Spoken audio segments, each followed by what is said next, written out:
just wondering how you're feeling about that deal. If you feel there's been some concessions, but I feel like the concerns people have here is people who might have to be reassessed, what might happen. And we're looking at the NHS and the issues we have, waiting lists, obviously employees not necessarily being disability friendly, not flexible for people. So at the moment, without that consultation with the disabled community, how are you feeling in terms of support for the bill on Tuesday?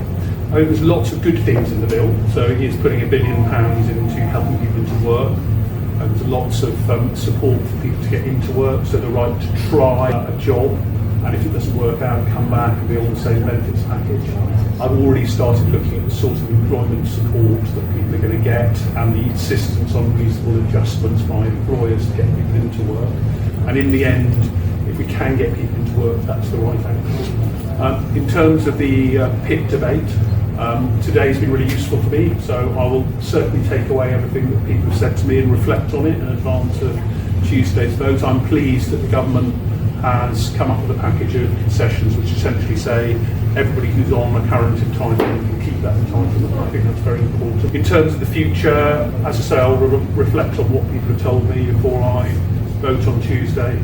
I'm very committed to making sure that people who can work are supported into work in the ways I've talked about, and that anyone who absolutely can't work is properly looked after. It doesn't have to go through lots of reassessments. So we've said that people who have conditions which are unlikely to change and do prevent them from working won't have to go through reassessments that have been the case up to now.